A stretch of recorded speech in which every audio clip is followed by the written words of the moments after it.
अयोध्या बदली, काशी बदली, अब मथुरा की बारी है।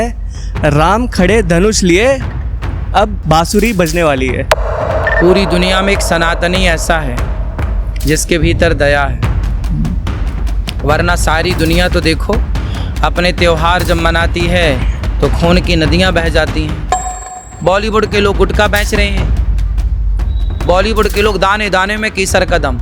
कहाँ है भैया दाने में केसर का दम? और कैंसर की बीमारी ठीक हो सकती है गौमूत्र से, गौ माता की कृपा से। क्या नहीं हो सकता? कैंसर बिल्कुल ठीक हो सकता है। डॉक्टरों के बस का होता तो वो कर लेते। शाहरुख खान, अजय देवगन, जो बहुत बड़े लोग हैं, वो गुटखा वुटखा ये सारी चीज़ें प्रमोट कर रहे हैं। तो उस ऑडियंस को कुछ पर्टिकुलरली आप बोलना चाहते हो कि उनको देख के वो चीज़ कर रहे हैं? आज के लोग कहते हैं मुझे पीने का शौक़ नहीं, पीता हूँ गम भुलाने को। दीपावली आती है तो लड्डू बांटे जाते हैं, दिया जलाए जाते हैं। हमारे यहाँ होली आती है तो प्रेम से रंग लगाए जाते हैं। क्या मजाल के किसी त्यौहार में एक बूंद किसी का खून बह जाए। तो मुस्लिम लोग भी सेफ यदि कहीं हैं तो भारत तो सनातनियों के बीच में सेफ है। मुसलमानों को तो कोई ऐतराज़ नहीं है, वो कहता है मैं कट्टर मुसलमान हूँ। जब मुस्लिम कट्टर मुस्लिम है तो फिर हिंदू को भी कट्टर हिंदू होने में दिक्कत क्या है? आज का यूथ आपको बहुत प्यार करता है, बहुत पसंद करता है। सोशल मीडिया पे पूकी महाराज करके आपको बुलाया जाता है। पूकी का मतलब होता है क्यूट। जी जी, क्यूट। आपने अपना कोई मीम देखा है जो आपको पसंद हो? बहुत सारे देखे हैं, बहुत अच्छे हैं। 70 में क्या जोड़ें कि 17 हो जाए? हमको देखिए, हमको देखिए, आप देख रहे हैं आपको। 70 में क्या जोड़े कि 17 हो जाए। ये आपने इंटरनेट पे बहुत सुना होगा। हमने महाराज जी के साथ पॉडकास्ट किया है और बहुत सारे टॉपिक कवर करे हैं, जैसे कि फ्रेंडशिप के ऊपर, हिंदू मुस्लिम भी हमने यहाँ पे कवर किया है, मंदिर मस्जिद, बहुत सारी चीज़ों के ऊपर हमने बात करी है। और ये जो महाराज काम कर रहे हैं ये एक्चुअली में सही तरीके से कर रहे हैं, गलत तरीके से कर रहे हैं, फ्रॉड हैं, रियल हैं, सारी चीज़ें हमने खुद जाके वेरीफाई करी है। और हमने इनसे बहुत कठिन क्वेश्चन करे थे जिनका इन्होंने उत्तर भी दिया है। अब सबसे बड़ी चीज़ मैं आपको बता दूं, बहुत सारे लोग हमारे चैनल को देखते हैं लेकिन सब्सक्राइब नहीं करते हैं। इस पॉडकास्ट को स्पेशली करने के लिए हमें वृंदावन जाना पड़ा पूरी टीम के साथ। 6 घंटे की ड्राइव थी और बहुत थक गए थे, लेकिन उसके बाद भी हम इतनी वैल्यू आप लोगों के लिए लेके आ रहे हैं। अगर आप देख सकते हो साइड में वीडियो आ रहा होगा, पूरी गाड़ी भर गई थी, सारा माइक, कैमरा, लाइट्स वगैरह सारी चीज़ें जाती है। तो प्लीज़ हमारी मेहनत को वेस्ट मत जान देना, चैनल को सब्सक्राइब ज़रूर करना, क्योंकि ऐसा वैल्यूएबल कंटेंट हम और लाते रहेंगे। चलिए अब आप इस पॉडकास्ट को एंजॉय कर सकते हैं। महाराज जी प्रणाम। आपसे मिलने का बहुत दिनों से मन था। सोशल मीडिया पे बहुत सारी क्लिप्स आपकी देख रहे हैं, काफ़ी सारी चीज़ें चल रही है, और हम पॉडकास्ट के लिए ना थोड़ा सा जल्दी आ गए थे। तो हमने देखा, आश्रम वगैरह देखा, सारी चीज़ें देखी, बड़ी बड़ी बिल्डिंग आपकी, सब कुछ बहुत बढ़िया तरीके से आपने कर रखा है। मैं थोड़ा रिसर्च कर रहा था, जैसे आप एक कथावाचक है, और आपकी जर्नी कहाँ से स्टार्ट हुई? आपको ये इंटरेस्ट कहाँ से आया? बचपन से ही सेवा का भाव था। हमारे गांव में कोई संत आते थे तो हम उनको घर ले आते थे और भोजन प्रसादी कराते थे। तो सेवा का भाव बचपन से ही था और भगवान ने उसी कार्य को दे दिया कि आपको ये कार्य करना है।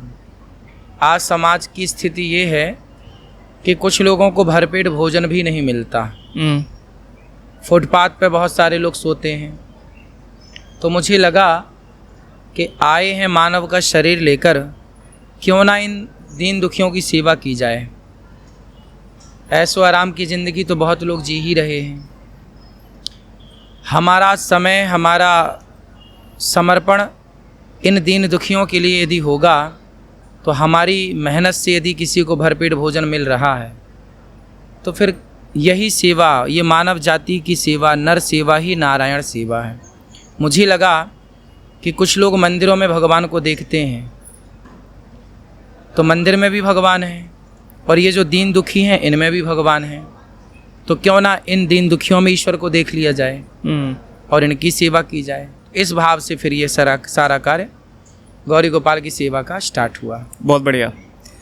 मैंने सनातन धर्म को हम मानते हैं, सनातन धर्म बहुत चल रहा है ना, अब बहुत प्रचार हो रहा है उसका हर जगह, सारी जगह। तो सनातन धर्म की क्या सही परिभाषा है? क्योंकि लोगों को सनातन धर्म का नाम पता है, लेकिन क्या है वो सही से नहीं पता है। क्या है, आप बताएंगे थोड़ा?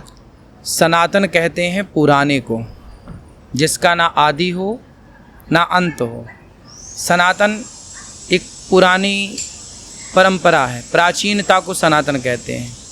जैसे सूर्य सनातन है, चंद्रमा, समुद्र सनातन है, ना आदि है और ना अंत है। अब आते हैं सनातन धर्म। तो धर्म किसे कहते हैं ये जान लेना आवश्यक है। धर्म कहते हैं परहित को, सेवा को ही धर्म कहते हैं। धर्म कहते हैं धर्म न दूसर सत्य समाना, आगम निगम पुराण बखाना, यही धर्म है। परोपकार की भावना को धर्म कहते हैं, मानव जाति की सेवा को धर्म कहते हैं, सत्य को धर्म कहते हैं, और दया धर्म का मूल है। दया ही धर्म है। हमारे सनातन धर्म को सबसे अलग कौन करता है? दया।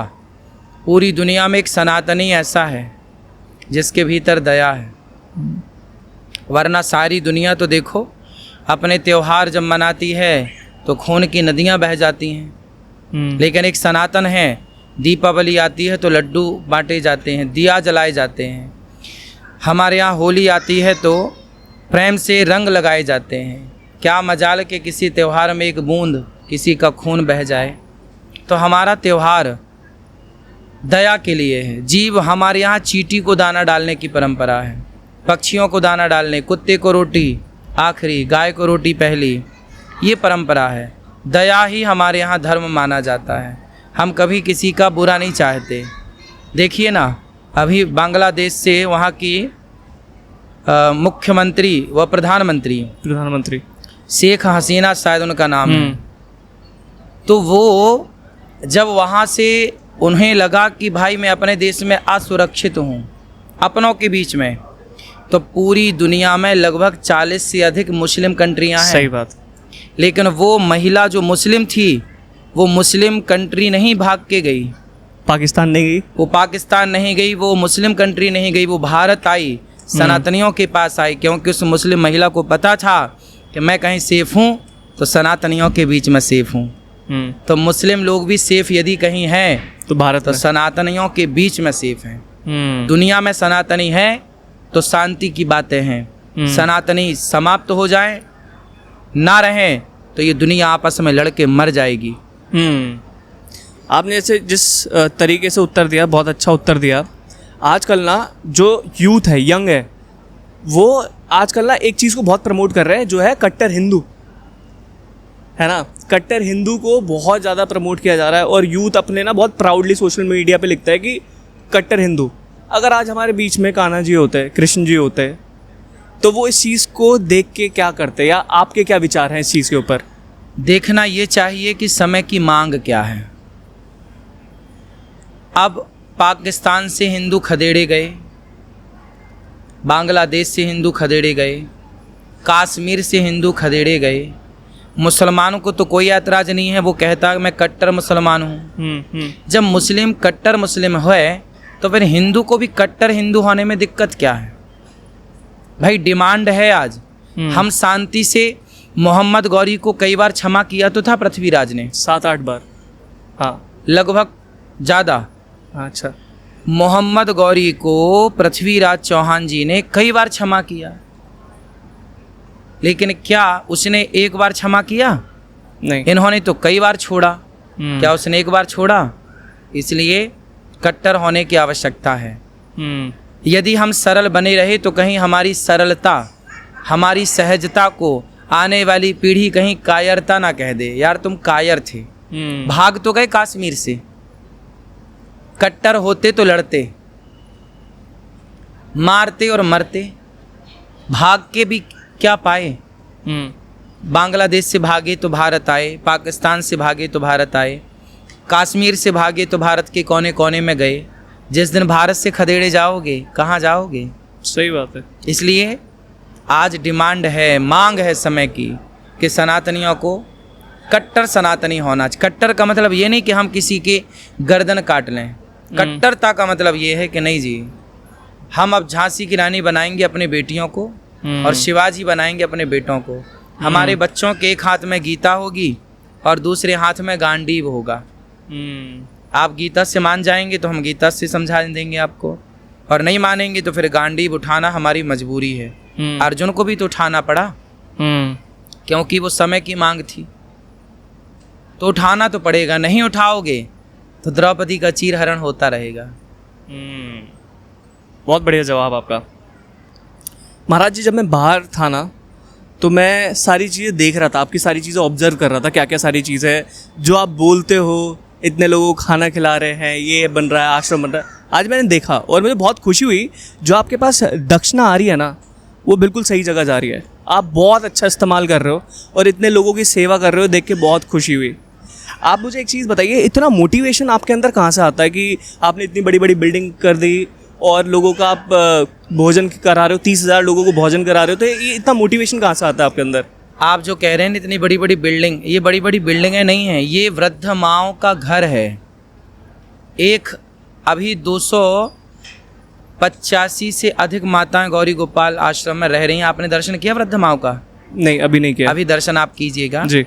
यहाँ वृद्ध माताएं रहती हैं, जो बच्चे घर से निकाल देते हैं, अपने सताते हैं। उन माओं के लिए ये बन रहे हैं कमरे, उन माओं के लिए ये व्यवस्थाएं हो रही हैं। ये बिल्डिंग किसी और के उपयोग के लिए नहीं है, ये केवल वृद्ध माओं के रहने के लिए है। बहुत बढ़िया। और 30,000 लोग भरपेट भोजन करते हैं, 150 तो यहाँ बच्चे पढ़ते हैं। पास में गौशाला है, गुरुकुल है। आप सब दर्शन कीजिए, अभी आपको हम दर्शन कराएंगे सब। बिल्कुल बिल्कुल। एक और चीज़ मैं ऑब्जर्व कर रहा था, ये फैक्ट है और ये 100% हो रहा है। अगर आप देखेंगे, मैं आते हुए इस्कॉन मंदिर देख रहा था, और इस्कॉन मंदिर में जो दक्षिणा आती है ना, अब बाहर से जो ब्रिटिशर्स ने तो हमें पहले लूटा है, ठीक है, अब ये जो हमारी दक्षिणाएँ बाहर भी जाती है, तो भारत का पैसा भारत में इस्तेमाल होना चाहिए। ये फैक्ट है कि 100% दक्षिणा बाहर भी जाती है। आपको इस विचार के ऊपर कुछ बोलना है? इसकी जानकारी तो हमें नहीं है, कहाँ जाता है पैसा ये मुझे बिल्कुल आइडिया नहीं है। मैं अपने काम में इतना बिजी हूँ कि मैं अपने काम को करता हूँ, बाकी संसार में क्या चल रहा है मुझे इसकी जानकारी नहीं है। ठीक है, बहुत बढ़िया। भगवत गीता को हम बहुत मानते हैं, बचपन से सारी चीज़ें हमने सुनी है। क्या अपना धर्म किसी को ज़बरदस्ती थोपना सही बात है या नहीं है? किस पर्पस से कह रहे हैं ये? मैं आपको बताता हूँ। मैं ट्रैफिक से आ रहा था, इस्कॉन वाले लोग थे। गीता हमारे लिए एक होली बुक है, अगर हमारे हाथ में आ गई तो हम उसको वापसी नहीं कर सकते।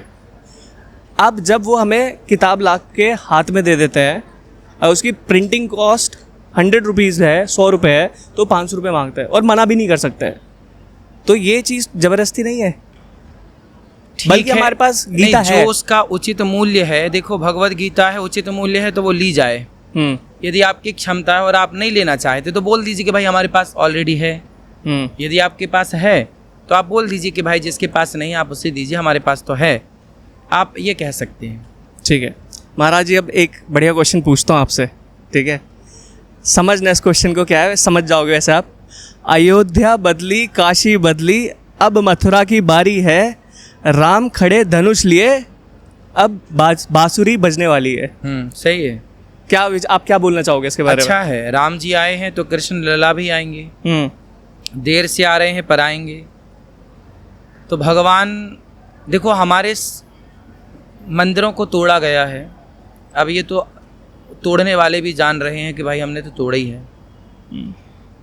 किसी ने बहुत बढ़िया बात कही है यहाँ पर कि मस्जिदें बनानी थी तो बनाते, मस्जिदें बनानी थी तो बनाते, मंदिर तोड़कर ही क्यों बनाए?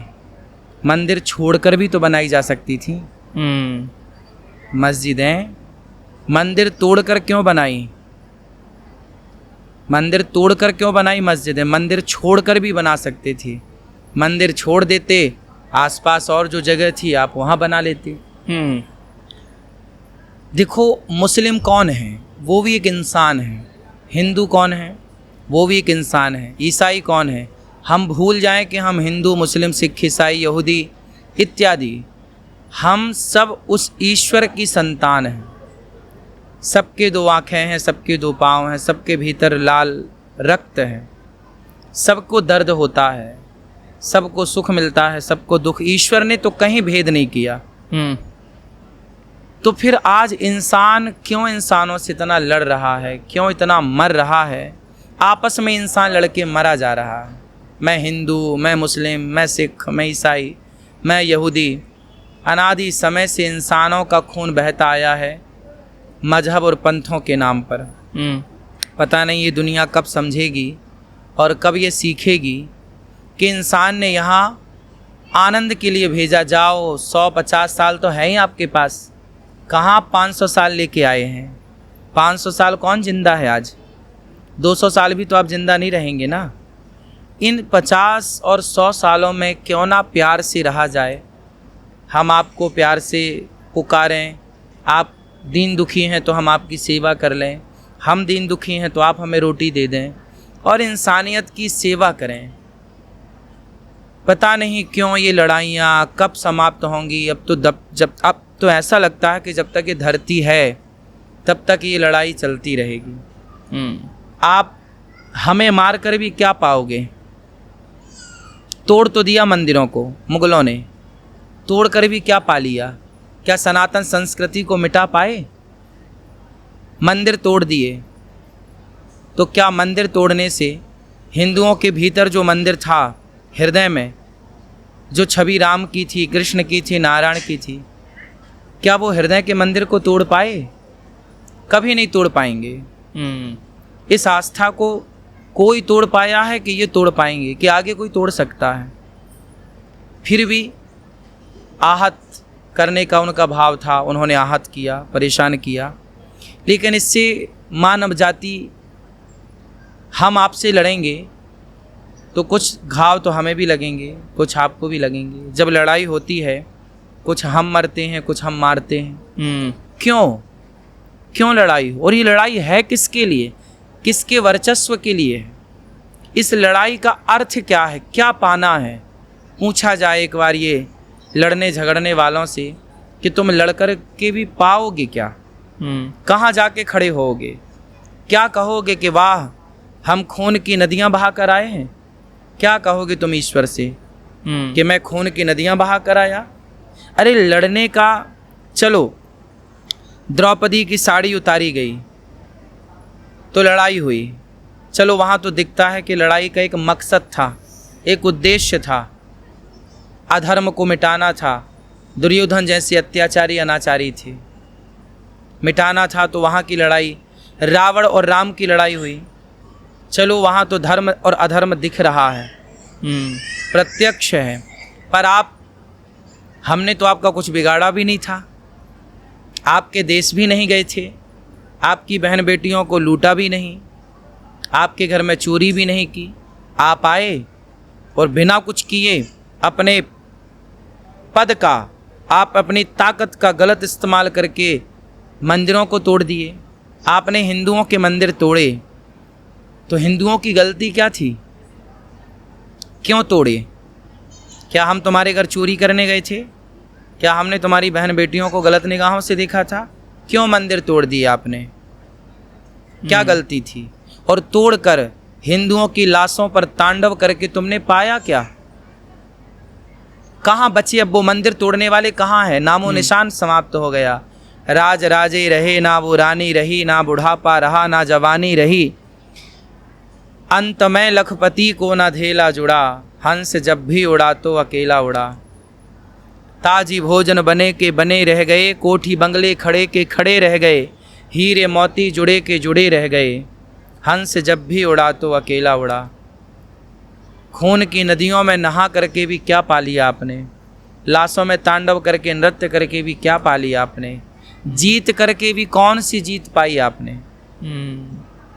इसलिए सनातन श्रेष्ठ क्यों है? हम किसी को मारते नहीं हैं कभी, हम कभी किसी के घर में घुसकर किसी बहन बेटी के साथ बलात्कार नहीं करते, किसी की आस्था को ठेस नहीं पहुंचाते।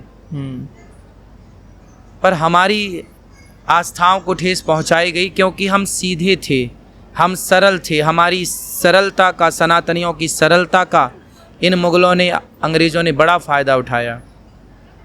इसलिए ज़रूरत है कि आपकी सरलता कहीं कायरता ना बन जाए। इसलिए ज़रूरत से ज़्यादा, जो ज़्यादा मीठा होता है वो अपना नाश कराता है।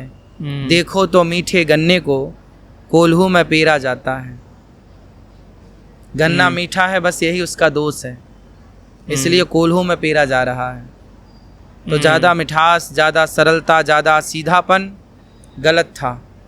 चाणक्य खड़े हो गए थे, हमको भी चाणक्य की तरह खड़े होना चाहिए और अपने राष्ट्र की रक्षा से कोई समझौता नहीं करना चाहिए। जब उन्होंने मंदिर तोड़ने में संकोच नहीं किया तो फिर हमें भी अब मंदिर बनाने में कोई संकोच नहीं करना चाहिए। क्या बात है, बहुत बढ़िया। महाराज जी, अब एक सवाल है दोस्ती को लेके। एक सवाल है दोस्ती को लेके, फ्रेंडशिप को लेके। ठीक है। अब आजकल की डेट में कुछ लोग ऐसे हैं कि यार आज पार्टी में चलते हैं, चलो दारू पीते हैं। एक दोस्त उसको ज़बरदस्ती कहता है चल दारू पियेंगे आज, है ना। दोस्ती कैसी होनी चाहिए? कृष्णा और अर्जुन की तरह होनी चाहिए, वो सही मार्गदर्शन करते हैं उनका, या दुर्योधन और कर्ण की तरह होनी चाहिए कि जो उनको गलत है तो वो गलत में भी उनका साथ दे रहे हैं? दोस्ती कैसी होनी चाहिए? दोस्त कैसा होना चाहिए? जो गलत में साथ दे वो दोस्त नहीं है, वो दुश्मन है। दोस्त तो वो है जो गलत जाने से आपको रोक ले। मित्र वो गलत है, ये रास्ता गलत है। कर्ण को चाहिए था कि वह दुर्योधन को रोकता कि यार भरी सभा में द्रौपदी की साड़ी खींचना सही नहीं, मैं तेरा दोस्त हूँ, तेरा साथ दूंगा, पर तू गलत कर रहा है। एक अबला नारी को पकड़ के उसके साथ तू जो कर रहा है वो गलत है। कर्ण को बोलना था, नहीं बोले। क्यों नहीं बोले? कर्ण समझदार थे। दोस्त वो नहीं है जो आप शराब पी रहे हैं तो आपके संग आके पीने लग जाए। दोस्त वो है जो कहे यार ये शराब पीना गलत है, यार ये जो तू कर रहा है ये गलत है। जो गलत को गलत कहे और रोके। यदि मैं आपका दोस्त हूँ तो मैं कभी आपको गलत काम नहीं करने दूंगा।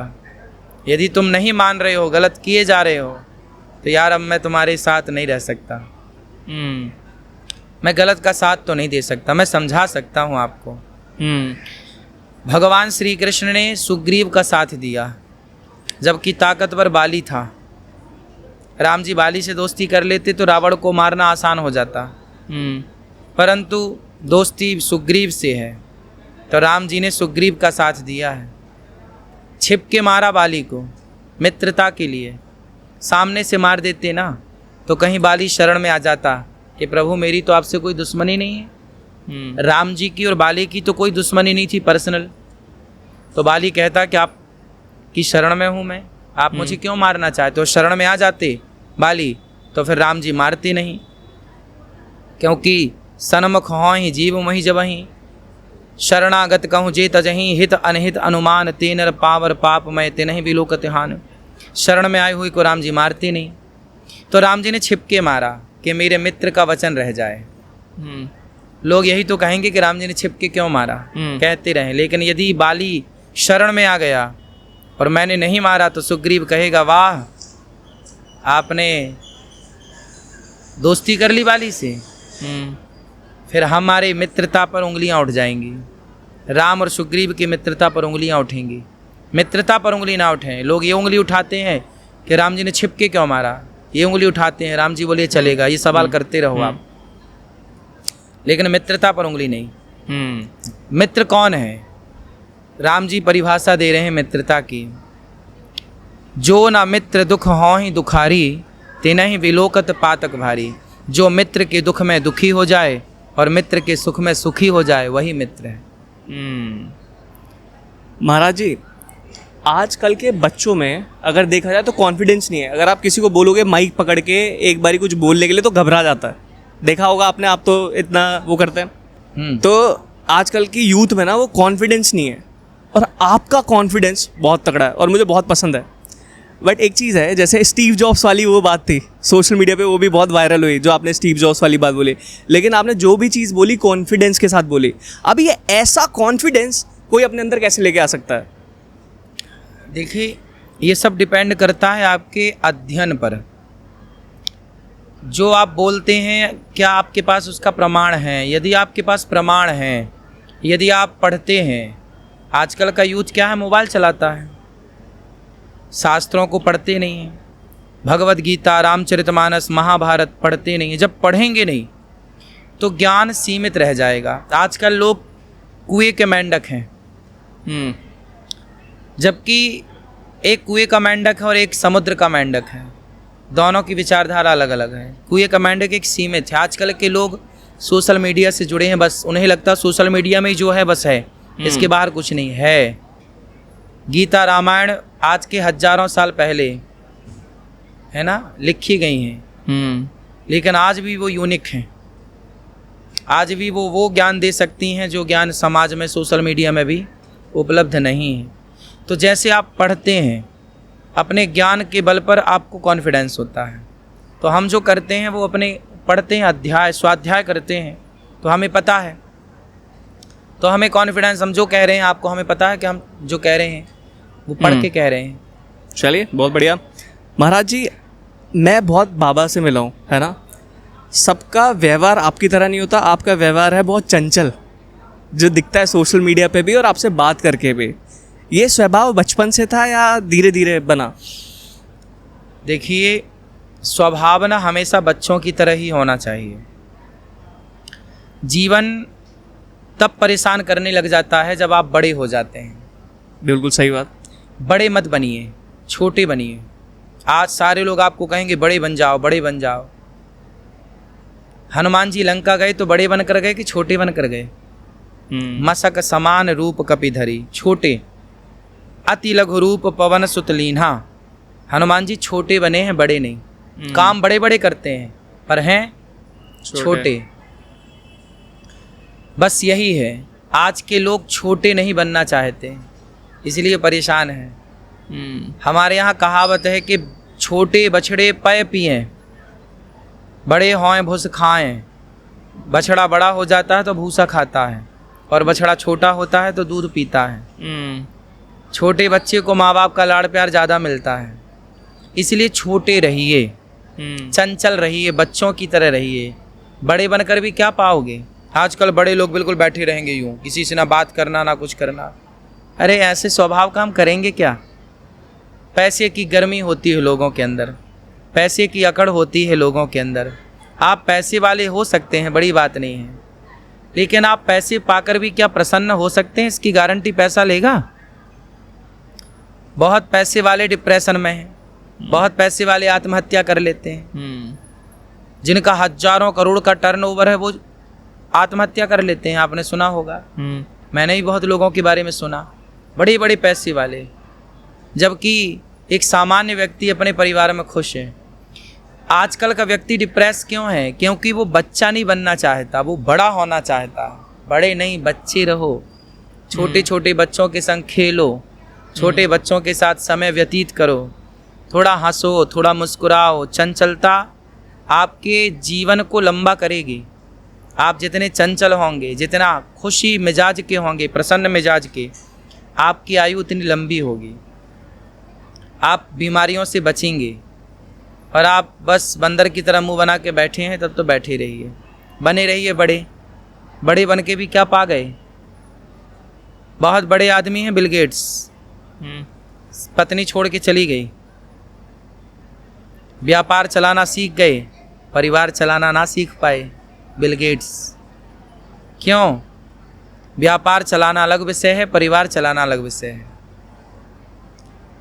व्यापार चलाने में पास हो गए बिल गेट्स, पर परिवार चलाने में फेल हो गए। इसलिए परिवार चलाने के लिए प्रसन्नता चाहिए। आपकी पत्नी को ये नहीं चाहिए कि जी आप कितना पैसा कमा के लाए हैं। आपके बच्चों को आपके पैसे से मतलब नहीं है। बच्चे छोटे हैं, वो आए, पिताजी आ गए, तो वो आपको प्यार करना चाहेंगे, वो आपके संग खेलना चाहेंगे। बच्चे कहते हैं हमारे संग खेलो, क्रिकेट खेलो, बैडमिंटन खेलो। बच्चे बोलते हैं आप बैल बन जाओ, घोड़ा बन जाओ, हम आपके ऊपर चढ़ेंगे और आपके संग खेलेंगे। आपने देखा होगा दादाजी, आपने भी शायद अपने दादाजी के संग बचपन में खेला हो। दादाजी बैल बन जाते हैं, पोता को ऊपर बिठा लेते हैं और घोड़ा। तो आप बच्चे बनिए ना, बूढ़े क्यों बन गए? महाराज जी, मैं एक बिजनेसमैन हूँ। अगर आप सोच रहे हैं कि मैं बीच में कहाँ से आ गया, तो मैं आपको बता दूं, मैं आपकी मदद करने के लिए आया हूँ। अगर आप वर्किंग प्रोफेशनल या बिजनेस ओनर हो और अपने बिजनेस के अंदर लीड्स, मार्केटिंग, सेल्स, ब्रांडिंग नहीं कर पा रहे हो, तो इसमें मैं आपकी मदद कर सकता हूँ। और इवन अगर आपको ये भी फील हो रहा है कि आपका बिजनेस सैचुरेट हो चुका है, तो मैं इसमें आपकी मदद कर सकता हूँ। नीचे डिजिटल धैर्य की ट्रेनिंग है, वहाँ पे क्लिक करके आप देख सकते हो कि आप अपने बिजनेस को जीरो से कैसे स्केल कर सकते हो और इवन सैचुरेटेड बिजनेस को दोबारा से कैसे चला सकते हो। Now you can enjoy this podcast, है ना। और मैं कुछ चीज़ें कनेक्ट कर पा रहा हूँ अपने से। Bill Gates, Elon Musk, Steve Jobs, इन सबके डाइवोर्स हुए हैं, इनकी सबकी बीवियाँ छोड़ के गई है। एक इंसान जो काम में, जैसा आप अपने काम में बहुत बिजी रहता है, जैसा आपने बोला कि मुझे पता ही नहीं दुनिया में क्या हो रहा है, मैं अपने काम में रहता हूँ। कोई एक इंसान बहुत पैशनेट है अपने काम को लेके, उसको अपनी लाइफ को कैसे बैलेंस करना है। आपने कहा बच्चे बन के रहो, अब उनके पास उतना समय नहीं है क्योंकि उनका लक्ष्य बहुत क्लियर है कि मुझे जीवन में ये करना है। तो बैलेंस कैसे कर सकते जीवन नहीं, को? लक्ष्य तो बड़ा हो, काम तो बड़े करिए। हमने ये थोड़ी कहा कि नहीं आप काम मत करिए, आप बच्चों के संग खेलते ही रहिए। भाई आप अपने काम में भी बच्चेपना रखिए, खुश मिजाज रखिए। मैं देखिए प्रश्नोत्तरी करता हूँ, बातें करता हूँ, उसी में लोगों को बच्चों की तरह मैं व्यवहार करता हूँ, क्योंकि आपका बच्चा आपके भीतर है ना। तो आप बच्चे रहिए ना, आप व्यापार करिए ना, बड़ा बिजनेस करिए। मैं ये नहीं कहता कि आप व्यापार मत करिए, बड़ा व्यापार करिए, बड़ा बिजनेस करिए, खूब पैसा कमाइए, लेकिन बड़े बनकर भी बच्चों की तरह चंचल रहिए, बच्चों की तरह हैप्पी रहिए, खुश रहिए। ये कहने का भाव है। ये नहीं कि आप सदा बच्चों के संग खेलते रहें, नहीं, काम करिए, लेकिन बच्चों की तरह हंसी खुशी से काम करिए। उसमें और क्या और अच्छा कर पाएंगे। महाराज जी, एक सवाल। मैंने एक क्लिप देखी थी आपके इंटरनेट पे, क्लिप पे बाद में आऊँगा, पहले बताता हूँ आपको कि एक इंसान जो बड़ा होता जा रहा है, अब उसको शादी करनी है। अब वो सबसे पहले देखेगा मेरी बीवी सुंदर होनी चाहिए, और आप ये बोलते हैं कि बीवी ज़्यादा सुंदर नहीं होनी चाहिए। इसके पीछे क्या लॉजिक है? नहीं, मैंने ये नहीं बोला कि बीवी ज़्यादा सुंदर नहीं होनी चाहिए, कहीं मैंने ये नहीं कहा कि पत्नी ज़्यादा सुंदर नहीं होनी चाहिए। सुंदर होना चाहिए, पर क्या आप किस सुंदरता की बात कर रहे हैं? चमड़ी की सुंदरता या विचारों की सुंदरता? आप कौन सी सुंदरता की बात कर रहे हैं? जिनकी चमड़ी सुंदर है, यदि आप चमड़ी से प्यार करते हैं कि जी मेरी पत्नी बड़ी गोरी हो, बड़ी सुंदर दिखने में हो, तो देखो चमड़ी का सुंदर व्यक्ति यदि विचारों का सुंदर नहीं हुआ, तो क्या उस सुंदर स्त्री से आपका रिश्ता चलेगा? नहीं चलेगा। फिर इसलिए सुंदरता किसकी, पहले तो ये प्रश्न होना चाहिए। आज समाज, आज के लड़के क्या सुंदर देख रहे हैं? चमड़ी, बस चमड़ी सुंदर होनी चाहिए। तो चमड़ी क्या करोगे? ये चमड़ी तो बुढ़ापे आते ढीली पड़ ही जाएगी। एक सत्य है बुढ़ापा, जैसे सदा सूरज नहीं रहता, ढल जा, चढ़ता सूरज धीरे धीरे ढलता है, ढल जाएगा, है ना। तो ये जवानी सदा ना रहेगी, सदा ना रहा है, सदा ना रहेगा जमाना किसी का। तो ना जवानी सदा रहेगी, ना लड़कपन, ना बुढ़ापा, ना सुंदरता। बहुत सुंदर थे जो, अब वो बंदर की तरह दिखने लग गए हैं। तो ये तो प्रकृति बनाएगी आपको। कब तक आप चमड़ी को संवारेंगे? तो चमड़ी से रिश्ते नहीं चलते। चमड़ी की सुंदरता कितने दिन की है, पर विचार सदा चलेंगे। इसलिए पत्नी की चमड़ी ना देखी जाए, विचार देखे जाएं। इसलिए हमारे यहाँ क्या होता है? समधि। क्या होता है? संबंध। समधि मतलब समधि जानते हैं? हाँ। क्या होता है समधि? मतलब जो उनके पिताजी को बोला जाता है, लड़की के समधि। लड़की के पिता और लड़के के पिता को, दोनों को एक दूसरे को क्या मानते हैं? वो समधि। समधि का अर्थ क्या है? सम मतलब समान, धी मतलब बुद्धि, विचार। तो जिसके विचार सम हो वो समधि। संबंध मतलब हम विचारों को जोड़ रहे हैं, आपके और हमारे विचार मिल गए, तब विवाह होता था पहले, फिर समधि होते थे। अब विचार मिले नहीं तो फिर आप समधि कैसे बनेंगे? इसलिए चमड़ी नहीं, विचार। इसलिए उसी लड़की से विवाह करना चाहिए जिससे आपके विचार मिलते हों, उस लड़के से विवाह करना चाहिए जिससे आपके विचार मिलते हों। यदि विचार नहीं मिल रहे हैं तो कितनी सुंदर चमड़ी की लड़की ढूंढ के ले आओ, चल ना पाएगी वो। एक और चीज़ है, आजकल ना सिटी में मतलब शहरों में ये बहुत ज़्यादा चलता है ओपन रिलेशनशिप, बिना शादी के लोग एक साथ रहते हैं। और इवन जो दुनिया का सबसे बड़ा सोशल मीडिया हैंडल है, रोनाल्डो नाम है उनका, उनकी शादी नहीं हुई है, वो अपनी गर्लफ्रेंड के साथ रहते हैं। बहुत सक्सेसफुल यूट्यूबर भी है। अब यूट्यूबर उनके 50 मिलियन पता नहीं कितने एक हफ्ते के अंदर क्रॉस हो गए। उन्होंने खोला चैनल और वो हो गए। वो बहुत सक्सेसफुल भी है, गर्लफ्रेंड के साथ रहते हैं, बच्चे भी है। आप इसके ऊपर कुछ बोलना चाहोगे? देखो वो कैसे रहते हैं, हमें उनसे अपनी तुलना नहीं करनी। वो कहाँ रहते हैं, वो किसी और देश में रहते हैं, उस देश का वो कल्चर होगा। लंदन, अमेरिका, जापान का यही कल्चर है। हम वहाँ से अपनी तुलना ना करें। क्या राम की तुलना रावण से हो सकती है? कभी नहीं। इसलिए आप लोग यूथ गलती क्या करता है, सबसे अपनी तुलना कर डालता है। एक सती, एक पतिव्रता नारी की तुलना एक वैश्या से कैसे हो सकती है? एक हीरे की तुलना कांच के टुकड़े से कैसे हो सकती है? आप आजकल का यूथ तुलनात्मक दृष्टि जो लिए बैठा है वही गलत है। भाई भारत को लंदन अमेरिका क्यों बना रहे हैं आप? लंदन अमेरिका का कल्चर तो ये है कि 18 साल की लड़की हुई, 18 साल का लड़का हुआ, वो आज़ाद हो जाता है, जहाँ मर्जी करे जाए, जिसके संग रिलेशन रखना चाहे रखे, वहाँ लिव इन चलता है। पर भारत में शोभा नहीं देता। हम संस्कारी हैं, हमारे भारत की पहचान ही संस्कारों से है। हमारी भूमि ऋषि मुनियों की भूमि है, हमारी भूमि राम की भूमि है। रावण की भी तो बहुत सारी पत्नियां थीं, फिर भी दूसरों की पत्नी चुराता था, लेकिन क्या राम ने ऐसा किया? इसलिए हमें अब आपके सामने दो ऑप्शन है, एक रावण वाला और एक राम वाला।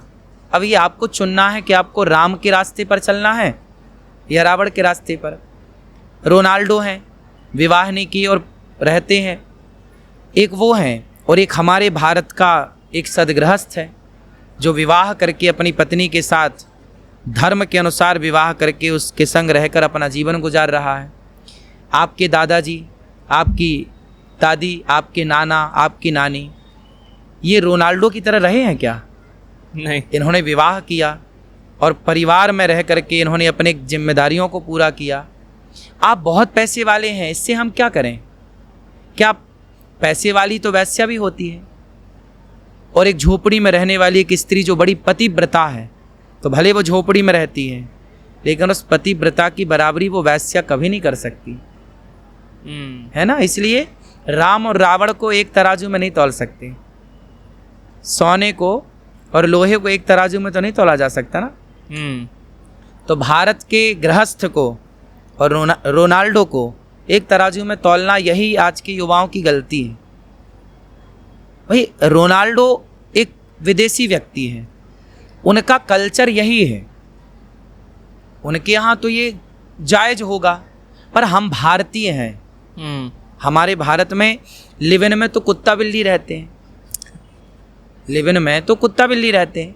आज कुत्ता इसके संग, कल कुत्ता उसके संग, सुअर आज इसके संग, कल उसके संग। ऐसा नहीं, हम भारतीय हैं। हमारे यहाँ विदेशों में ना विवाह नहीं होता, विदेशों में मंडप नहीं गाड़ा जाता, हल्दी नहीं चढ़ाई जाती, रस्म नहीं होती, गठजोड़ा नहीं होता, मंत्रोच्चार नहीं होते, अग्नि के फेरे नहीं होते।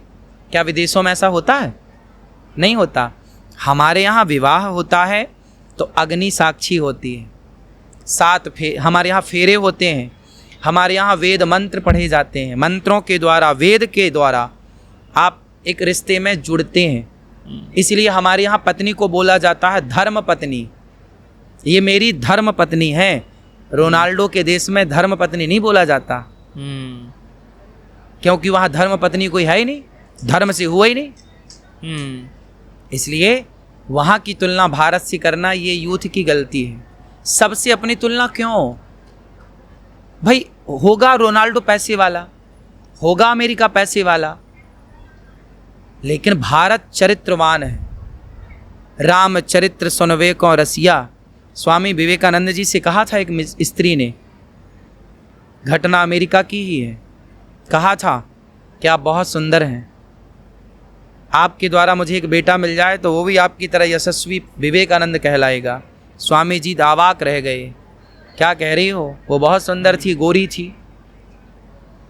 स्वामी जी बोले क्या चाहती हो? बोले बेटा। स्वामी जी बोले किसकी तरह? बोले आपकी तरह।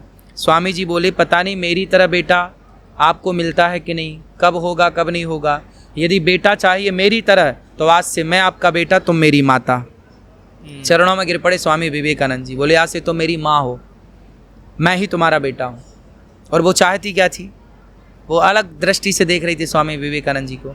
ये भारत का पुरुष है कि अपने चरित्र से समझौता नहीं करता। भाई आप बहुत पैसे वाले होंगे, हो जाइए ना, क्या आप चरित्र की बराबरी कर सकते हैं? रावण था तो लंकापति और राम झोपड़ी में रहते थे वनवास में, तो क्या रावण बराबरी कर पाया राम की? पैसा, भाई आज के यूथ ना पता नहीं क्या हो गए हैं, उन्हें पैसे ही दिखता है। पैसे से ऊपर आपका चरित्र है। ये भारत चरित्रवानों का देश है, यहाँ चरित्र की पूजा होती। कैरेक्टर आपका मजबूत है तो आप हैं, आप चरित्रहीन हैं तो आप जानवर हैं। आपके अंदर कॉन्फिडेंस कहाँ से आएगा? आप अपनी पूछ रहे थे कॉन्फिडेंस, आपका चरित्र आपको कॉन्फिडेंस देता है। आप चरित्रवान हैं तो आप नज़रें मिला सकते हैं, चरित्रहीन है तो आप नज़रें कैसे मिलाएंगे? सही बात। चलो दूसरों से नज़रें मिला भी लो, क्या खुद से मिला पाओगे? इसलिए हम दुनिया को झूठ क्यों बोलें, हम दुनिया को सच क्यों बोलें? अपने को एक बार सच बोलो ना कि हम कितने सच्चे हैं और हम कितने झूठे हैं। आईने के सामने खड़े हो जाओ, अपने से बात करो कि हम कैसे हैं। आप सबसे झूठ बोल सकते हैं, खुद से झूठ कभी नहीं बोल सकते। इसलिए रोनाल्डो की तुलना भारत के चरित्र से ना की जाए। बट एक और चीज़ हो रही है बहुत ज़्यादा। लोग देखते हैं यूएस में क्या चल रहा है, फिर वो ट्रेंड भारत में आता है। अब एक और ट्रेंड भारत में आया है, जो सोशल मीडिया इन्फ्लुएंसर्स भी हैं और बहुत सारे लोग हैं, मतलब मैं किसी पर्टिकुलर इंसान की बात नहीं कर रहा, उनकी 2-2 बीवियाँ आजकल। उससे कुछ बोलना चाहेंगे आप? हमारे यहाँ तो राम की परंपरा यही है कि पत्नी एक है, उसी के संग। देखो हमारे यहाँ ना भोग प्रधान नहीं है, जीवन मिला है भजन के लिए, भजन कर लो। अब पत्नियाँ ही लाते रहेंगे, भोग विलास में उलझे रहेंगे, तो ईश्वर की आराधना कब करेंगे? भोगों से थोड़ा हटना भी। आजकल ना बस भोग ही भोग बचा है, दिन रात व्यक्ति केवल भोग विलास के बारे में सोचता है। थोड़ा इससे ऊपर भी उठो और ये सोचो कि मानव शरीर क्यों मिला है। संसार में आपको ईश्वर ने कुत्ता बिल्ली नहीं बनाया, मनुष्य क्यों बनाया? कोई उद्देश्य तो होगा। हमारे यहाँ हम भारत के लोग ना किसी अन्य देशों में जाके हम उनसे युद्ध नहीं करते, जीतना नहीं हमने किसी इंसान को जीतना नहीं चाहते, हम स्वयं को जीतना चाहते हैं। अपने को जीतो, अपनी इच्छाओं को कंट्रोल करो, जीतो। आप यदि अपने से हार गए तो फिर जीतोगे किससे? इसलिए अपने से जीतने की परंपरा, सारे देशों की आपने क्रांति सुनी होगी, लेकिन भारत में क्रांति नहीं, यहाँ तो संक्रांति होती है। हमारे नाभि है, नाभि शरीर का सेंटर पॉइंट है। नाभि के नीचे आजकल लड़के क्या कर रहे हैं? ब्रह्मचर्य नष्ट कर रहे हैं। भाई किसी औरत के संग आप रहोगे तो आपकी एनर्जी जाएगी कहाँ? आपकी नाभि से आपकी एनर्जी 2 जगह जाती है, या तो नीचे चली जाए या तो ऊपर आ जाए। आपका जो वीर्य है, आपका जो तेज है, यदि वो आपकी नाभि से नीचे चला गया तो वो पानी बन के बह गया, लेकिन वही आपका तेज ऊपर आया। कहते हैं शरीर की शक्ति यदि नाभि से नीचे चली गई तो वही वासना हो जाती है, और यदि नाभि से वही शक्ति ऊपर आ गई तो वही उपासना हो जाती है। शक्ति यदि आपके नाभि से नीचे चली गई तो वही भोग बन जाती है, और वही एनर्जी आपके ऊपर आ गई तो वही योग बन जाती है। इसलिए योगी बनो, भोगी मत बनो। अपनी एनर्जी को, आज का यूथ क्या करता है? अपनी जवानी में अपनी सारी शक्ति पानी की तरह बहा देता है, भोगों में। और समय के पहले वो, इसलिए ब्रह्मचर्य है। हमारे यहाँ 4 आश्रम है, ब्रह्मचर्य, गृहस्थ, वानप्रस्थ और संन्यास। इसलिए ब्रह्मचारी होना चाहिए। अपने ब्रह्मचर्य शक्ति को बनाए रखो, वही शक्ति आपको आगे बढ़ने में मजबूती देगी। आपके शरीर का पूरा सिस्टम ब्रह्मचर्य से है। आप जितना अधिक ब्रह्मचर्य बिगाड़ेंगे उतने जल्दी आपकी आँखों में कमजोरी आएगी, हड्डी कमज़ोर हो जाएंगी, शरीर बिल्कुल पतन की ओर, नाश की ओर, समय के पहले बुढ़े होकर आप मर जाएंगे। पहले के लोग लंबे क्यों जीते थे? क्योंकि ब्रह्मचारी थे, भोग विलास में उनका मन ज़्यादा था नहीं। आज के लड़के तो 30 साल की उम्र में ना जाने हजारों बार वो अपने वीर्य का पतन कर चुके होते हैं। तो हजारों बार यदि आप कर लेंगे वीर्य पतन, सैकड़ों बार, तो आपकी शक्ति खत्म हो गई। सही बात है। इसलिए फिर आपकी जो संतान होगी वो कैसी? आज के लड़के, छोटे छोटे बच्चों को चश्मा लगता है। क्यों लगता है? आपका वीर्य कमज़ोर है। पहले क्या होता था? ब्रह्मचर्य होता था, और ब्रह्मचर्य आपने 25 साल तक ब्रह्मचर्य का पालन किया, आपने अपने वीर्य को पतित नहीं होने दिया। फिर आपकी पत्नी आई और आपने अपने उस तेज की स्थापना स्त्री के गर्भ में की, तो उस तेज से संतान ना बुद्धिमान होती थी, ताकतवर, क्योंकि पूरी ताकत है ना उसके अंदर, पूरी एनर्जी है। और आपने सैकड़ों बार पहले आप वीर्य पतित कर चुके हैं, तो फिर आपकी जो वीर्य पतित हो चुका है तो शक्ति तो खत्म हो चुकी है। इसीलिए संतानें आजकल कमज़ोर हो रही हैं, आंखों में चश्मा, बाल पकना, छोटे छोटे बच्चों को हार्ट अटैक आ रहा है। आपने सुना होगा ना, किसान फसल बोता है तो बीज बड़ा अच्छा लाता है, जितना अच्छा बीज होगा उतनी अच्छी फसल होगी। तो पूरा खेल उस वीर्य का है। इसलिए अपने ब्रह्मचर्य को बनाइए। आपकी संतान, आप इतने सारे बार यदि अपना पतन कर चुके होंगे तो आपकी संतान अच्छी नहीं होगी। अच्छे विचारों वाले, जब आप भोगी हैं तो फिर आपकी संतान भी भोगी होगी। आप कमज़ोर हो चुके हैं, भोग चुके हैं कई बार, तो कमज़ोर हो चुके हैं, फिर वो कमज़ोर वीर्य से पुष्ट संतान कैसे होगी? पुष्ट संतान के लिए तो ब्रह्मचर्य, इसलिए कहते हैं पहले पूरा ब्रह्मचर्य बचाओ, फिर जा कर के एक संतान की कल्पना करो, तब एक समाज सुधारक संतान होगी। आज हैं तो बहुत सारे बच्चे, पर अपने बाप की भी सेवा नहीं कर रहे हैं, माँ को भी पानी नहीं दे रहे हैं। आजकल लोग बस बच्चे पैदा कर रहे हैं। अरे बच्चे ऐसे नहीं, जननी जने तो भक्त जने, या दाता या सूर, या से तो बंध्या भली काहे गवाबे नूर। बच्चा पैदा किए थे तो अच्छा करते, लायक, वरना नालायक पैदा करके भी क्या पाओगे? भोगी विलासी जब आप हो तो आपकी संतान से आप कितनी अच्छी कल्पना कर सकते हैं और कामना कर सकते हैं। वो क्या राष्ट्र का निर्माण करेंगे? भोगी क्या राष्ट्र का निर्माण करेंगे? इसलिए एक पत्नी राम जी की, इसलिए उन्होंने, आज तक राम राज्य की कल्पना होती है, राम जैसा राजा। इसलिए योगी और मोदी राजा त्यागी ही चाहिए, भोगी विलासी नहीं चाहिए। भोगी विलासी और परिवारवाद वाला राजा नाश कर देगा देश का। ठीक है, अब हर इंसान के बारे में थोड़ा सा बात करते हैं, हैप्पी मैरिड लाइफ के बारे में, किसकी अच्छी शादी चल रही है या अच्छी शादी बनानी कैसे है। आपकी शादी हो चुकी है, आपके बच्चे भी है, आपके एक्सपीरियंस के हिसाब से एक अच्छी शादी को निभाने के लिए, चलाने के लिए क्या करना पड़ता है? सहनशील होना पड़ेगा। पत्नी भी पति की दो बातें सुन ले और पति भी पत्नी की दो बातें सुन ले। आजकल के लोगों में सहनशीलता नहीं है। सहनशीलता ना होने से रिश्ते टूट जाते हैं। आपने हमें कुछ कह दिया, हम बुरा मान गए, हमने आपको कुछ कह दिया, बुरा मान गए आप। दो बातें तो सुननी पड़ेंगी गृहस्थी में, तब चलेगी।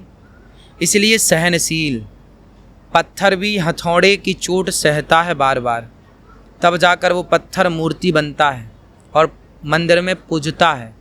यदि छैनी और हथौड़े की चोट खाकर यदि वो पत्थर टूट जाता तो फिर मंदिर में मूर्ति बन के पूजता कैसे? तो जो पत्थर चोट खाकर टूट गया वो कंकड़ बन गया, और जो पत्थर चोट सह गया वो शंकर बन गया। तो बिना सहे तो पत्थर भगवान नहीं होता, तो बिना सहे आप कैसे समाज में प्रतिष्ठित होंगे? किसी ना किसी को कुछ सहना पड़ता है। सहना तो पड़ेगा। जो नहीं सहते उनके तलाक, जो तलाक क्यों हो रहे हैं?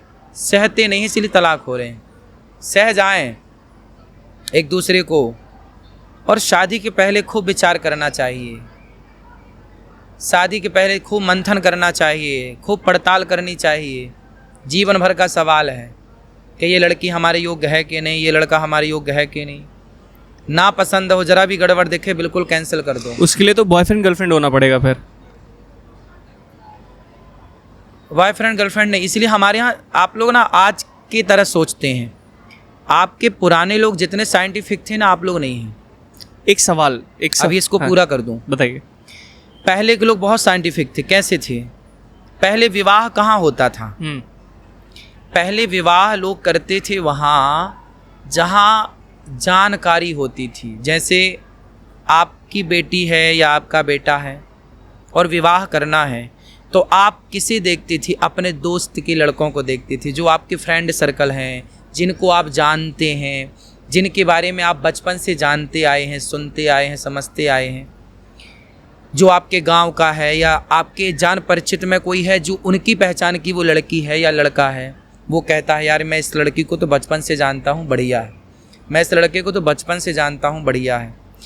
जिसको बचपन से जाना जाएगा वो बढ़िया होगा। अब आप कहेंगे कि जी हम तो फ्रेंड बन के रहें, गर्लफ्रेंड बॉयफ्रेंड के चक्कर में रहें। गर्लफ्रेंड को तो आप 4 महीने से जान रहे हैं, 4 साल से जान रहे हैं, लेकिन आपके गांव में आपके दोस्त की बेटी, आपके दोस्त का बेटा, पहले लोग ऐसे ही करते थे, अपने जान परिचित में ही विवाह करते थे, बाहर नहीं करते थे, क्योंकि बाहर से धोखा मिलने की संभावना। भाई हम जानते नहीं इस लड़की को, हम जानते नहीं इस लड़के को, लेकिन हमारे जो माहौल की लड़कियां हैं, हम बचपन से आपको देखते आए हैं, आप हमको देखते आए हैं, तो वहाँ विवाह होता था। पहले लोग ऐसे विवाह करते थे। ये विज्ञान था उस ज़माने का। ऐसे नई लड़की से ब्याह नहीं होता था, नए लड़के से कि नहीं जी आप जानते नहीं थे। लड़का लड़की एक दूसरे को नहीं जानते थे, पर लड़के के माँ बाप उस लड़की के बैकग्राउंड को जानते थे, उस लड़की के माँ बाप को जानते थे कि भाई इसके पिता कैसे हैं, इसकी माँ कैसी है। क्योंकि माँ बाप को देख के भी तो पता चलता है ना कि लड़की कैसी होगी, लड़का कैसा होगा। माँ बाप के संस्कार मायने रखते हैं बच्चों में। महाराज जी यही बात करी जाए कृष्ण जी की, तो उनकी तो काफ़ी सखियाँ थी। नहीं, उनकी पत्नियां थीं बहुत सारी। क्यों थीं? उसका भी कारण था। बताइए। भौमासुर नाम का एक दैत्य था, उसने 16,100 कन्याओं को बंदी बनाया जेल के अंदर। 16,100 कन्याओं को जेल में डाल दिया और बोला कि मैं तुमसे ब्याह करूंगा। उन 16,100 कन्याओं ने पत्र लिखा भगवान श्री कृष्ण को कि आप हमारी रक्षा कीजिए। भगवान गए, भौमासुर को युद्ध में पराजित किया और कन्याओं को जेल से छुड़ाया। जाओ अपने अपने घर। कन्याओं ने कहा प्रभु अब हम कहाँ जाएं? जहाँ जाएंगी समाज कहेगा कि तुम तो रह के आई हो। भले हम पवित्र हैं पर लांछन तो दुनिया लगाएगी। तो जिन नारियों को समाज सम्मान की दृष्टि से नहीं देख रहा था, जिन नारियों को समाज स्वीकार नहीं कर रहा था, तो भगवान ने कहा अब बताओ क्या करें। उन कन्याओं ने कहा कि आप हमसे विवाह कर लो। तो विवाह करके भगवान ने उन नारियों को समाज में जीने का अधिकार दिया और सम्मान दिलाया। उस जमाने की वो डिमांड थी। वो कन्याएं जो भौमासुर के बंधन में थीं, कौन स्वीकार करता? आपको पता चल जाए कि ये स्त्री पर पुरुष के पास रही है तो क्या आप विवाह करेंगे? फिर उस जमाने में कौन करता? और वो किस किस को सफाई देती कि नहीं मैं पवित्र हूँ। इसलिए भगवान ने उन नारियों को समाज में जीने का अधिकार दिया, इसलिए विवाह किया। लोग कहते तो हैं कृष्ण ने 16,000 विवाह किए, 16,108। उसके पीछे का कारण नहीं जानते, उसके पीछे का रहस्य नहीं जानते, इसलिए वो उल्टी बातें करते हैं। उन्हें तो बस बोलना है। कृष्ण कौन थे? साक्षात नारायण हैं। चलो आप नारायण की दृष्टि से ना भी देखें, सामान्य मनुष्य की दृष्टि से भी देखें, तो मनुष्य की दृष्टि से देखें तो उन्होंने भगवद गीता दी थी द्वापर में, जिस गीता को आज तक अमेरिका जैसे देश अपनी यूनिवर्सिटियों में गीता पढ़ा रहे हैं। आपकी कहीं कौन सी बात पढ़ाई जा रही है? भगवान श्री कृष्ण की कई बातें पढ़ाई जा रही हैं। भगवद गीता आज भी जस की तस है, ज्ञान से एनर्जी से भरी हुई।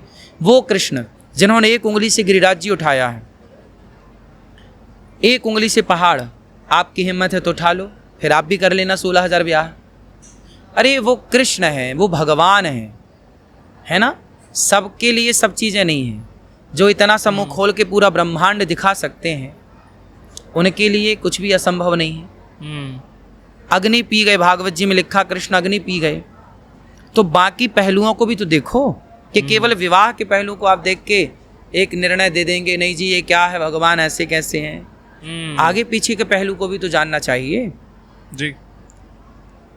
एक बहुत बड़ी बीमारी है जिसका कोई इलाज नहीं है, कैंसर, है ना। और आपने बोला कि गौमूत्र से और गोबर की कुछ बात थी कि उससे ठीक हो सकता है। क्या ये हो सकता है? क्यों नहीं हो सकता? क्योंकि मुझे इसके फैक्ट के बारे में पता नहीं है। हाँ। गौमूत्र लेने से और हल्दी खाने से दवाई तो आप करा ही रहे हो ना। जब आपको पता है कि कैंसर ठीक नहीं होता तो फिर डॉक्टर दवाई क्यों कर रहे हैं? जब आपने कन्फर्म कर दिया कि कैंसर की कोई इलाज है ही नहीं तो फिर डॉक्टर क्यों इलाज करते हैं, क्यों थेरेपी देते हैं, क्यों कर रहे हैं? फिर सीधा कह दे नहीं जी इलाज नहीं, हम नहीं करेंगे। लाखों तो पैसे लग जाते हैं कैंसर के मरीज के और वो मर भी जाता है। तो भैया जब आपको पता है कि कैंसर ठीक नहीं होगा तो फिर डॉक्टरों के यहाँ क्यों जा रहे हो, डॉक्टर क्यों इलाज कर रहे हैं?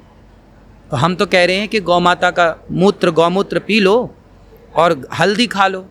तो हल्दी खाने में कोई हर्जा नहीं है, एंटीबायोटिक है। और गौमूत्र पीने की परंपरा हमारी वर्षों से रही है, पंचगव्य पीने की परंपरा रही है। तो इसमें गलत क्या है? हम कौन सा जहर पीने का कह रहे हैं? गौमूत्र ही तो पीने का कह रहे हैं। लोग तो गाय को खा जा रहे हैं, कच्चा मार डाल रहे हैं, बकरा खा रहे हैं, मुर्गी खा रहे हैं। बॉलीवुड के लोग गुटखा बेच रहे हैं। बॉलीवुड के लोग दाने दाने में केसर का दम। कहाँ है भैया दाने में केसर का दम?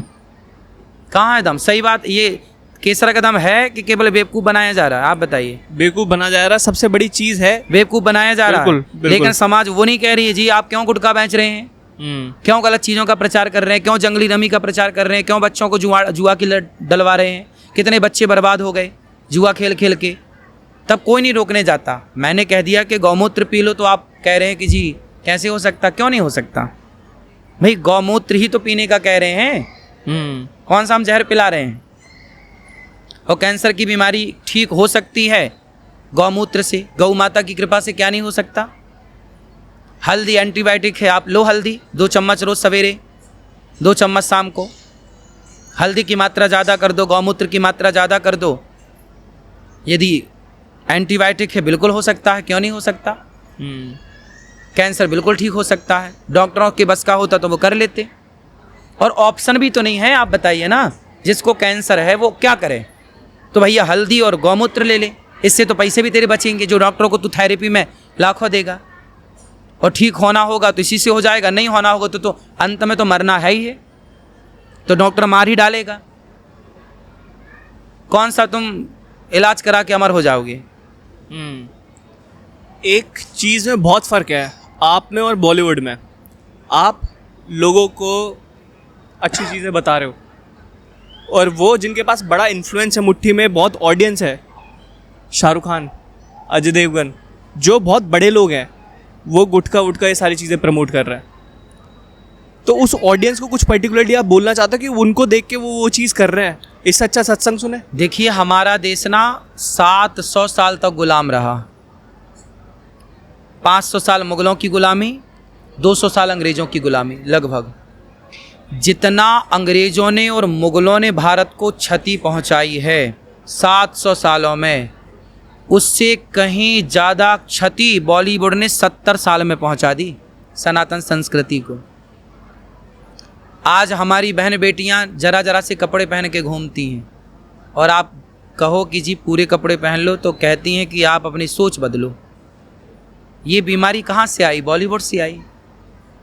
आज के लोग कहते हैं मुझे पीने का शौक़ नहीं, पीता हूँ गम भुलाने को। किसका गम चला गया और सब बिक गया। पत्नी के जेवर बिक गए, थाली लोटा बिक गए, बच्चे अनाथ हो गए। शराब को प्रमोट कर रहे हैं बॉलीवुड के लोग। सारे लोगों को शराबी बना दिया बॉलीवुड ने। देश जब आज़ाद हुआ था तब इतनी शराब नहीं थी भारत में। आप देख लो आंकड़े उस ज़माने के। भारत में इस तरह शराबी लोग नहीं थे उस ज़माने में। बॉलीवुड ने फिर खूब प्रचार किया शराब शराब शराब शराब। युवाओं को लगा कि जब ये पी रहे हैं तो हम क्यों ना पिए। आपने सीरियलों में देखा होगा सास को इतना डेंजर दिखाया जाता है, भारतीय सास को, ताकि बहुओं को घृणा हो जाए। इसलिए आज की लड़की चाहती है कि मेरी सास ना हो।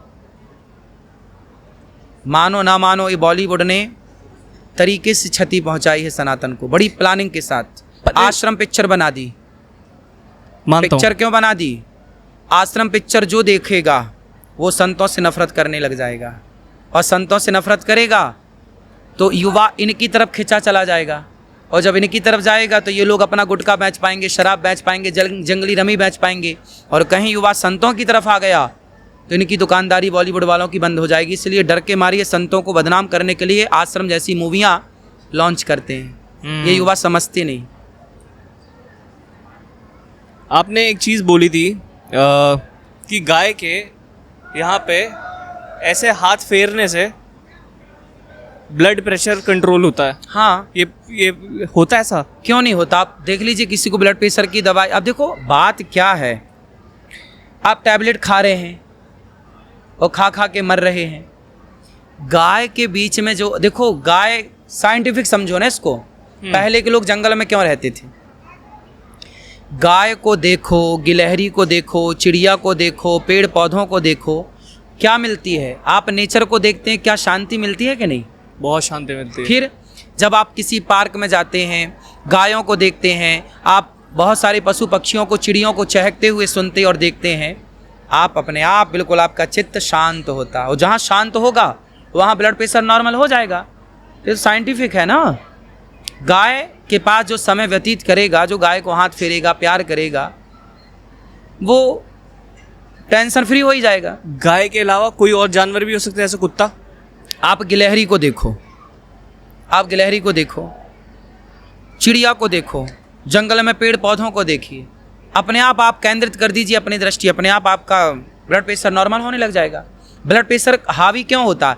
आप सोचते ज़्यादा हैं। ब्लड प्रेशर सोचने से होता है ना। ज़्यादा टेंशन ले ली, ज़्यादा डिप्रेशन क्या है? यही तो है। इसलिए ज़्यादा सोचना क्यों? हम लोग तो नहीं सोचते, गायों के बीच में रहते हैं, गाय अच्छी है, गाय सबकी माता है, तो गाय को हाथ फेरना अच्छा है। हमारे ऋषि मुनि तो भगवान कृष्ण गाय की सेवा करते थे। तो हम गाय की ओर लोगों को प्रेरित करें तो लोगों को दिक्कत क्या है? सही बात है। महाराज जी, एक सबसे बड़ा सवाल, एक काम जैसे आप कर रहे हैं कथावाचक की तरह, बहुत अच्छा काम कर रहे हैं, एक साधु का जीवन होता है, वो सब कुछ चीज़ें त्याग देता है।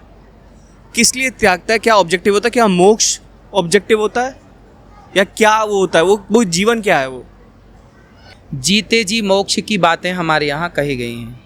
हम समाज की सेवा करते हैं, वृद्ध माओं की चरण दबा के सेवा करते हैं सबको। जब गौरी गोपाल में लोग आते हैं और भोजन करते हैं, हमें देख के बहुत शांति मिलती है। जीते जी हमारा मोक्ष है, मरने के बाद जो होगा देखेंगे। हम तो जीते जी मोक्ष में रहते हैं, हमें मरने के बाद किसी मोक्ष की कामना नहीं है। हमने जीते जी अपना मोक्ष किया है।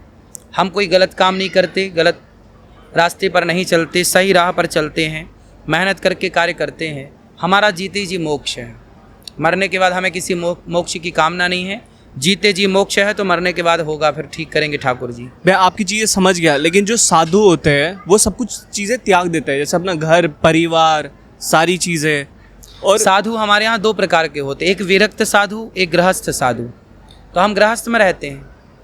वशिष्ठ जी गृहस्थ थे, राम जी गृहस्थ थे। तो जो विरक्त हैं, जो सब त्याग देते हैं, वो विरक्त संत हैं। वो भी संत हैं विरक्त, पर जो गृहस्थ में रह के भगवान से प्रेम कर रहे हैं वो भी तो साधु ही हैं। गृहस्थ और विरक्त दो प्रकार के साधु हैं। आपके एक मित्र हैं भागेश्वर, आपकी बड़ी अच्छी दोस्ती लगती है उनके साथ, थोड़ा उनके बारे में बताइए। क्या बताएं? कुछ भी बताइए उनके नेचर के बारे में। जब आप मिले उनसे, क्या बातचीत हुई, क्या एक थोड़ा सा बताइए। अच्छे हैं, वो भी राष्ट्र की सेवा में लगे हुए हैं, समाज की सेवा कर रहे हैं। और संतों का यही कार्य है। संत हमेशा समाज की, राष्ट्र की सेवा के लिए होता है। आग लगी आकाश में बरस रहे अंगार, संत ना होते जगत में तो जल जाता संसार। तो संतों का शरीर परोपकार के लिए होता है, समाज की सेवा के लिए, और वही कार्य वो कर रहे हैं। एक और सबसे बड़ा सवाल, 30,000 लोगों को आप डेली खाना खिलाते हैं? हम नहीं, भगवान जी खिलाते हैं, निमित्त बना रखा है ईश्वर ने। मतलब आप एक साधन तो हैं एक तरीके से देखा जाए तो। ये पूरा मैनेजमेंट, जैसा अभी हमने कल मैं आपके बारे में रिसर्च कर रहा था, तो आपने PhD करी हुई है, तो ऐसी कौन सी किताब है जिन्होंने आपके जीवन को 360 चेंज कर दिया है? कौन सी किताबें आप बोलोगे ऑडियंस को पढ़ने के लिए? रामचरितमानस। हम सबको रामचरितमानस पढ़नी चाहिए, भगवद गीता पढ़नी चाहिए और रामायण पढ़नी चाहिए।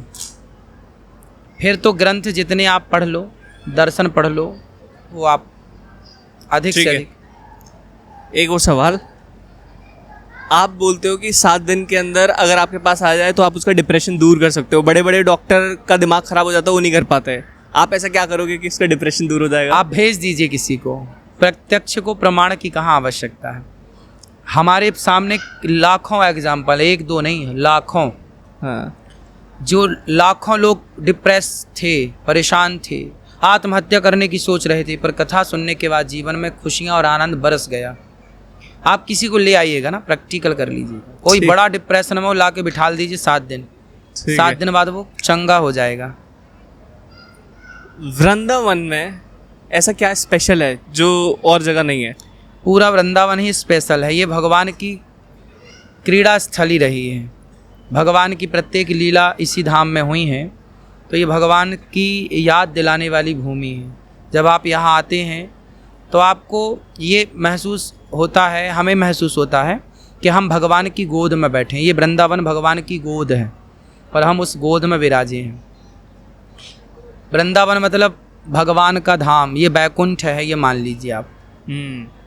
आखिरी सवाल एक, आप बहुत अच्छा काम कर रहे हैं और आप देख भी रहे होंगे सरकार अच्छी खासी चल रही है। इन फ्यूचर कुछ सरकार की तरफ रुझान है कि आपका, कि जाने में, इलेक्शन वगैरह में जाने का आपका कुछ है? नहीं, अभी तो ऐसा कोई विचार नहीं है। अच्छा चल रहा है हमारा देश, अभी अच्छे लोगों के हाथ में है, तो बढ़िया चल रहा है, अभी ज़रूरत नहीं है। हाँ, ज़रूरत लगेगी कि हाँ, हमारे जाने से हम समाज की इस तरह की सेवा कर सकते हैं राजनीति में जाकर। कभी लगेगा तो विचार कर लेंगे। हम ये भी नहीं कहते कि नहीं जाएंगे और ये भी नहीं कहते कि जा रहे हैं। अभी अच्छा है, अच्छे लोगों के हाथ में। यदि हमें लगेगा कि हमारा देश गलत हाथ में आ गया, तब फिर खड़ा होना हम सबका धर्म हो जाएगा। कि भाई अब चाणक्य को भी खड़ा होना पड़ा। जब नंद ने चाणक्य को बाहर कर दिया, धनानंद ने, तब चंद्रगुप्त को तैयार कर लिया और सम्राट बना के बिठा दिया। तो जहाँ ज़रूरत पड़ेगी कि हाँ हमारे देश को हमारी आवश्यकता है, तो वहाँ हम खड़े हो जाएंगे। आज का यूथ आपको बहुत प्यार करता है, बहुत पसंद करता है। सोशल मीडिया पे पूकी महाराज करके आपको बुलाया जाता है। पूकी का मतलब होता है क्यूट। जी जी, क्यूट। आपने अपना कोई मीम देखा है जो आपको पसंद हो? बहुत सारे देखे हैं, बहुत अच्छे हैं। आज का युवा हमसे प्रेम करता है, ये बहुत अच्छी बात है। हमें बहुत अच्छा लगता है कि आज की युवाओं का आशीर्वाद हमें मिलता है। आप सबका आशीर्वाद, आप सबकी दुआएं हमें मिलती हैं और आप सबकी दुआओं और आशीर्वाद से ही यहाँ गौरी गोपाल में इतनी सारी सेवाएं हो पाती हैं, हमें हिम्मत मिलती है। बड़ा मज़ा है आपके साथ बात करने में। Thank you so much. धन्यवाद। दोबारा जल्दी एक और पॉडकास्ट बिल्कुल, खुश रहिए। आप भी माताओं का दर्शन कीजिएगा। अभी हम आपको सब दर्शन कराएंगे। आई होप आपको ये पॉडकास्ट पसंद आया होगा। हमने अपना 100% डाला है। अगर आपको ऐसे और पॉडकास्ट देखना है तो प्लीज़ चैनल को सब्सक्राइब ज़रूर करना। और जाते जाते मैं आपको बोलूँगा, 2 साइड में जो आपको ये वीडियो दिखाई दे रही है, इनको अभी के अभी जाके देखो। ये बहुत वैल्यूएबल, बहुत ही नॉलेजेबल है। बहुत कुछ आपको इनसे सीखने को मिलेगा। तो मिलता हूँ आपसे इन दोनों वीडियो के अंदर।